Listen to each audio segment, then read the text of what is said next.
Unlocked is brought to you by Invincible, a program designed to unlock the potential of people and teams inside your organization.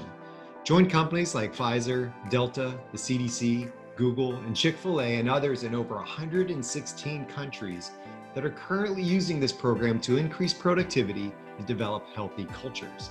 Access hundreds of hours of content that is accessible anytime, anywhere. And finally, use real-time data to understand the health of every team inside your organization, which teams are performing and which ones aren't. Then understand the why behind that performance.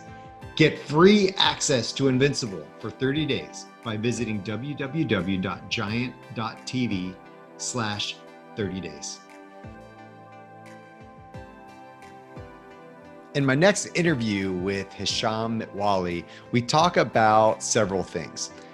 He is a young guy, and you would look at him and say, so what does he have? What value, what does he have to bring me that I don't already know in my 20, 30 plus years experience and dealing with corporate world and dealing with running organizations? He has a lot to bring to the table. This guy is sharp. And he talks about this principle right at the beginning here. You're going to hear about this principle of meta leadership. This is something that I haven't studied a lot, that I didn't know a ton about. He really believes in this principle of meta leadership. And there's 3 different aspects of that he walks through with us.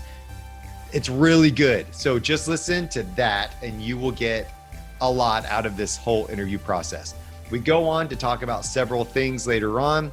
He runs a fertility clinic with his family. It's a family-owned business, and they have grown this thing, and they're doing a lot of good for individuals that are having a hard time having their own children.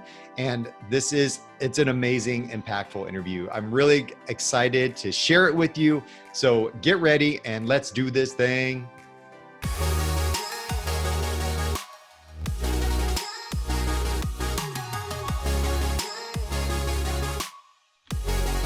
All right, I've got a special guest, Hisham Mitwally here, who is the Chief Operating Officer of Mitwally Fertility. And Hisham, you look a little bit young to be a COO of a fertility clinic, man. But I don't know, do you have your own kids? No, not yet. Not yet. You know, you're working on that? My parents are bugging me. They want me to get on it. the fertility clinic thing might help you out, I guess, right? Oh yeah. They want to get me in. I'm sure. Okay. Well, hey, we've had, a few minutes of good discussion prior to this, but I told you to hold off. You started to spout out some gold and I was just like, whoa, hold up. Right. Some things we were talking about earlier were about when we're talking about people, when we're talking about culture, when we're talking about growing businesses, your family-owned business, correct? Yes, we are. Okay. Family-owned and operated. Family-owned and operated. Okay, awesome. Yeah. So you're growing this thing. It started in an infancy and you had a dream and y'all wanted to build something, but you can't do it without the people. And whether that's your family, that's your friends, that's people you hire, it all revolves around effective communication. You talk a lot about listening. And you talk a lot about using other people to help build the structure and the dream of what you want to do. So expand on that for us. Talk to us a little bit about your philosophy of operations and building. So in terms of operating and building, I'm going to touch on what we were discussing earlier. I think it all starts with unlocking the potential in yourself. And through doing that, you can help others unlock their potential. And together, you can build your business and really grow it to the potential that you want it to reach. So there's a concept of meta leadership that I wanted to touch on. So meta leadership, it's going to be comprised of 3 main points. The first is yourself. You have to really know yourself, know your flaws, and study yourself, see where are my shortcomings. And in order to do that, you have to have feedback from your surrounding, from your environment. You need to listen to the people who work for you, the people you work with. And that's the only way to identify your skills and to know what your strengths are and what your weaknesses are. And I'm not saying just focus on your weaknesses and fix that. I mean, yes, you have to fix your weaknesses, but also focus on your strengths. You know where you are strong, and your strengths are where you can help others to unlock their potential. So that's the first part of meta leadership. The second part, I would say, is knowing the environment that you're working in. That means culture, the people around you, just knowing what kind of situations you're going to be getting yourself into and what to expect. You know, a lot of people will have things happen in their business and they'll say, oh, it was out of my control, or it was this or it was that. But a lot of the times I find they didn't listen to one of their employees or a number of their employees. They don't listen to concerns. They don't listen, you know. So listening is, again, the key point. And the final one is just applying it. A lot of people do a lot of planning. They try to get that 100%, that perfection, and they plan, but they never do. They don't apply, or they're late to actually do. So a lot of us, we get caught up on just trying to do things at the perfect time or do it in the perfect way, when in reality, unlocking that potential is about failing so many times until you figure out, oh, this is what works. You know, so it's a never-ending cycle of, you know, self-analysis and just analyzing your business as a whole. And I think that collaboration, you know, with others, that's really where it's at. We can learn from the differences that we all have. Okay, so you're number one, self-awareness, right? Understanding your strengths, right. Understanding your weaknesses even, right? That was something that I learned in my journey of leadership. And it took me, you know, 7-8 years to realize that I really kind of sucked at a few things that I should have brought other people in to help me with. Right. Number two, understanding your environment, understanding the world around you, understanding the culture, understanding how people react. And then number three is application. How do you apply all the things that you've learned? And you can't just, you know, talk about it. We got to do. Right. So that's really, really good takeaways. So you told me earlier that you're spending a lot of time just putting out fires now. Yeah. As an operations guy and understanding how you can solve problems. So how do you look at solving problems? What's your philosophy? What's kind of your approach to problem solving? So for me, I think that everybody has expectations. You know, we all have expectations of how we want things to go, or our employees, or whatever. And so it's going to go back to that. I like to analyze, you know, just take a deep breath and get everybody calm, and then analyze, you know, where exactly did it go wrong? Blaming doesn't work. You know, I don't like to blame employees, but it's more of taking like a calm approach and doing kind of like a root cause analysis, and then sharing that information and sharing your own failures. I think that's a very important one, especially as a younger person in management. A lot of people are very quick to blame you. You know, they'll say, oh, well, they're immature, or they're young, or they don't know what they're doing. And you have to almost swallow it and just, you know, move past it and give people a little more credit than they even deserve a lot of the time. And I think that's kind of what it's about, because over time, those acts of kindness do not go unnoticed. You know, people will start to see that you were the mature person in the situation, especially when you don't blame them, even if it is their fault that, you know, that fire occurred. So I think for me, that's the biggest thing, is like creating that environment where people feel valued, people feel respected, because when people feel valued and respected, they're more likely to open up to you and communicate with you. Right on, man. There's a study that was done by Google called Aristotle. You familiar with that? No. It's a really interesting study about culture and about what creates productive teams, the secret to productive teams. And they did not find a productive team that did also not include psychological safety as one of their true criteria for having an effective, productive team. And that's what you're talking about, right? Creating a place where people can feel like they can speak up, feel they can challenge your idea without being bulldozed, or challenge your idea without being threatened. Creating real collaboration, which then spurs on growth. Exactly. I like to call it positive pressure. That's my term for it. Oh, You that's know, good. I like you're that. almost pressured to want to do better, you know? And once you have that environment where, I mean, you value the collaboration and the communication, that's where you get that positive pressure, because then people, not only are they more likely to bring it up when they make a mistake, they feel safe enough to say, hey, you know, I don't know how to do this. And you can have those fires that occur in your business completely avoided, because, you know, they're not scared to go to their superior, whoever they report to, and be like, hey, you know, even if they think it's something that should be expected of them. Okay. I think that's really the biggest approach, is like that kindness. Yes. We didn't get anywhere just by being jerks all the time, right? Yeah. I mean, even Steve Jobs wasn't a jerk all the time, you know, maybe some Uh, of the time, but not all the time. Um, there's certain things we value in relationships, and there's that credibility, competency side. There's the character chemistry side. So you've got to have both, right? To ultimately build trust. You got to have the people, but you also have to have the skills and the ability to do the job well. So where do you feel people mess up in relationships the most when they're building relationships with their employees, with their teams, with their leaders, with their organization? Where do you see the most trouble?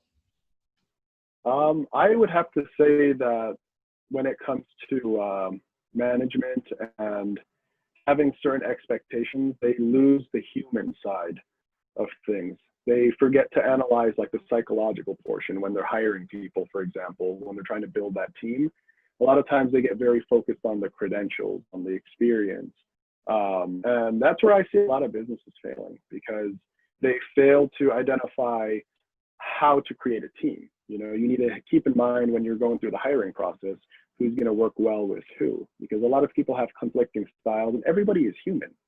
You know, when it's your business, nobody's going to care for it as much as you do. So you're more likely to let things go. But others can harbor, you know, negative feelings, or just bad relationships can build up over time. So I think that in terms of building a team, that's the biggest thing you need to watch out for, is to make sure that that work environment is safe, not just from the employee to employer relationship, but also the employee to employee, your peers.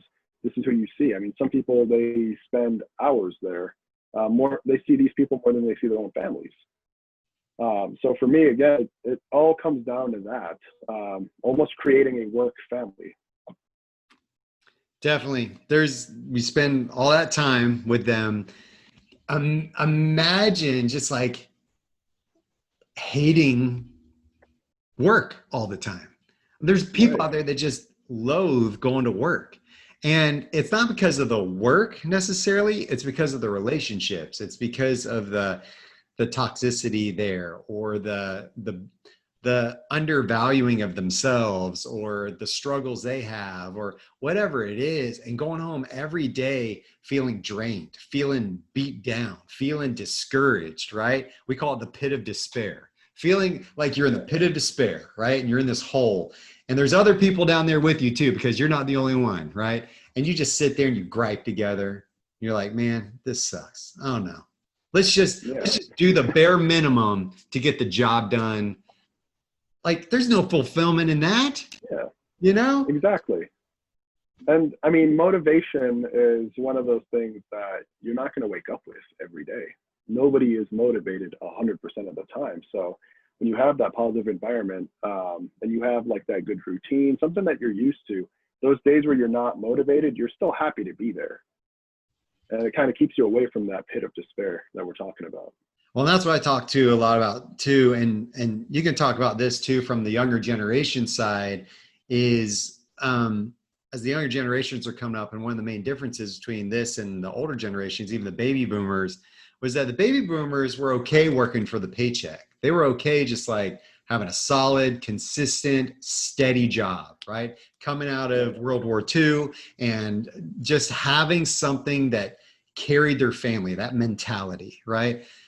Right. But now we're in a different mindset where the generations coming up now want to be involved in a company that aligns with their values, aligns with their principles, their purpose, and their bigger fulfillment in life. Sure, I want a paycheck. Sure, I want that success, but I'm not going to compromise on my values and what my greater purpose is as an individual. And I want to make sure that aligns. Do you see that happen? Right. I think so. I think that a big part of it, like you said, there's some people who are okay with the paycheck, and they're okay to just show up to work, do what needs to be done. They don't complain. They just kind of go through the motions, and they just want the paycheck. Others want to be more involved. They want to feel like they have decision-making power, that they're like truly not just a worker for the company, but they are a part of the company.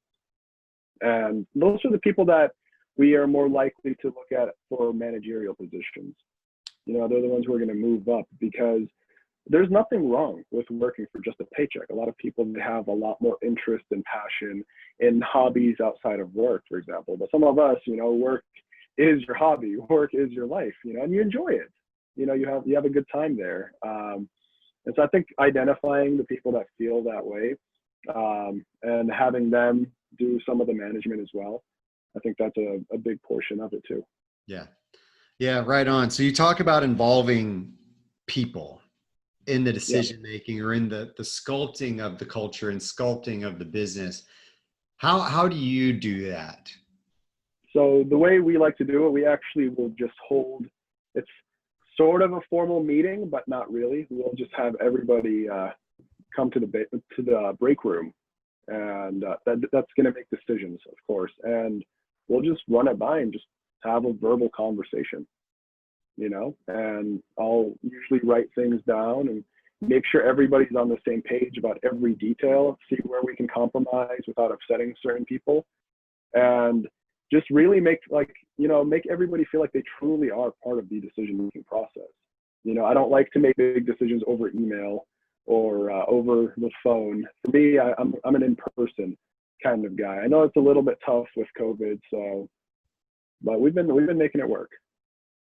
That's great. So really, it's like, it doesn't have to be like a half-day strategy seminar where we're going to get together and do it. It's like, hey, let's have a 15, 30-minute meeting in the break room. Everybody hang. Let's talk about this thing.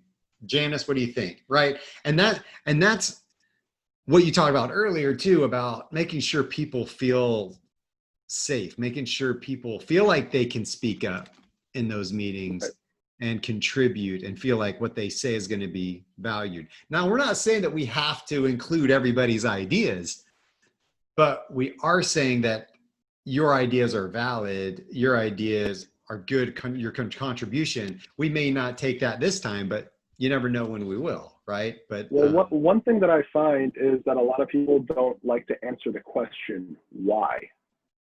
Why is my idea not being incorporated, or why are we not doing it this way? A lot of times I see that employers or upper management, they don't have time for these questions, but everybody can make time. So I think that's another very big one, is answering the why, even if they don't ask you. I like to just volunteer a very just brief answer as to, this is why that won't work. Because if people have that understanding as to why it's being applied, they're less likely to hold resentment over it. If they actually understand it, more accepting. That's interesting, because I think a lot of people are going to be super defensive about their idea. Everybody thinks their idea is the best idea, right? Right. Or else we wouldn't be passionate about certain things. And so we put our ideas out there and we want to defend it, why it will work, why we should do it, why we should do this, why we should do, but you keep taking the why is my idea not the best idea? Why is my idea not being involved, put out there right now? And this involves discussion, right? And maybe I don't truly understand, but at least I'm starting that dialogue in my head to be prepared and understand that, maybe it's not the right idea right now. And that's when I can come to you as leadership and say, hey, so why is this not happening? And you can say, well, it didn't fit this criteria, or it didn't fit that criteria, or whatever. So that I like that aspect, because then it opens up dialogue, right? Right. And it's about, like you said, I don't know if we got this on the recording or not. We have 2 ears and 1 mouth, right? we're meant to listen more than we are, or it's just because they were placed in bad spots on our body, right? But Yeah.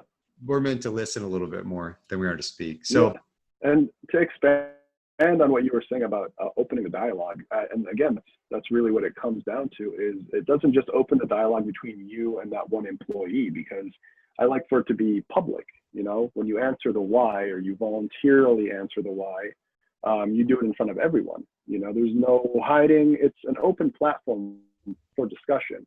And so that dialogue, it'll then open dialogue between other employees. And sometimes you'll notice something that you didn't notice before as the head decision maker. And you'll realize maybe like my opinion or what I thought about that approach that I originally was shooting down is actually completely incorrect. And we should be doing it that way. Because a lot of times, I mean, you're sitting in your office and you're like handling a bunch of things on a macro scale. You miss out on a lot of the micro stuff. And that's where listening to your employees come in, because yes, you're not going to have the hours and hours of exposure that they do to the day-to-day stuff, but that dialogue is where they'll summarize it and give it to you as best as they can. yeah, love it, man. So you've talked a lot about inclusion, about listening, about collaboration, about the value and what other people are saying, make sure they feel valued, make sure they feel heard, right? Right.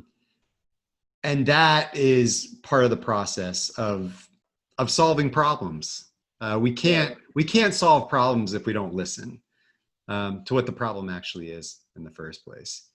Yeah. Um, is there anything you want to leave with us? Last tidbit of knowledge? Last tidbit of knowledge. You know, I think that for the younger entrepreneurs, the younger business owners, I think my one word of advice is, when you're being disrespected, when people have an assumption about you, just kill them with kindness. That's what works every time. You know, that's it. Amen, man. I love it. We could learn that in our society right now as much as Yeah. anything, right? If we are, you know, Martin Luther King was about that too, right? Someone comes at you down here, you go way up here, right? And just kill them with kindness, right? Just Yeah, I mean, it's all about knowing who you are, what you bring to the table, and then being emotionally fluid and intelligent enough to identify, you know, why is this person projecting like these negative things without even knowing who I am, and kind of identifying, realizing like they must be in a bad place, you know, emotionally or mentally, and giving them the benefit of the doubt, because by doing that, you at least give them a chance to change their mind about you and help them to just be in a more positive space in their head. So that's what it's about. Kill them with kindness. let's talk about the IVF stuff a little bit. Some people may be really familiar with it, some people not so much. Family business, it's what you do day in and day out. Tell me a little bit about that. What makes you so special in that world? What makes the culture so special? What makes the business successful? So we have a little bit of a different business model. We like to welcome our patients into the family. You know, we don't like for them to feel like they're coming to a doctor's office. We like for them to feel like they know us and we know them. We like to talk about the personal life. And we really try to have our treatment as like a personal, kind of a tailor-made experience. So one thing that we do, all the procedures are done actually by my parents. They're both physicians. And my father, Dr. Mitwally, he's actually one of the leaders in fertility treatment in the world. So he was just nominated for his research on letrozole.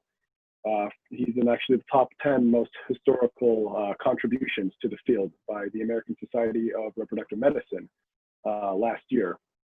So he's doing a lot of good things, but we tried it very hard to make sure that everybody is satisfied and that people are just happy with the services that they receive. And we try to make it affordable as well. And that's the big thing for us, is we know IVF and fertility services are usually not covered by insurance. It's a cash pay thing. So you have people that are going and taking out bank loans, and it's a tough thing to not be able to start your own family naturally. And we try to be very sensitive to that. So we're actually running a very nice thing with the IVF. I know most centers are charging between 15 to 20,000 a cycle. But right now we're actually so confident in our success rate and with the way we use letrozole, we're offering a $12,000 IVF. You pay $8,000 up front and you pay $4,000 after successful pregnancy. But let's say, for God forbid, you don't end up pregnant, we actually write off the other $4,000 and you don't have to pay it. So a lot of people, they have to go through multiple cycles, and you hear stories of people spending $50,000, $60,000, $70,000 in cash. And we just think that's not right. We think that by making it affordable, more people will have access to it, and we'll kind of make the industry a little softer, just help people more. That's awesome. That is fantastic. Because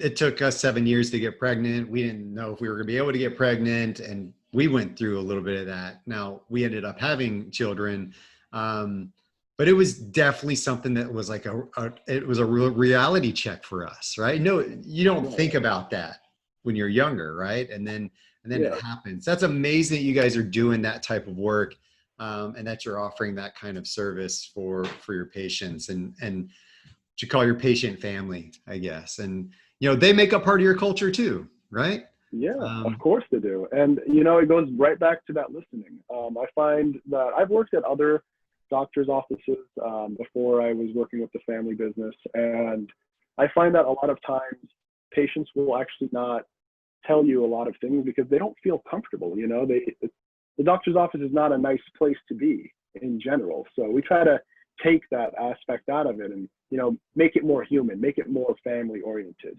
So when you come in, we'll always remember who you are, and we want you to feel safe.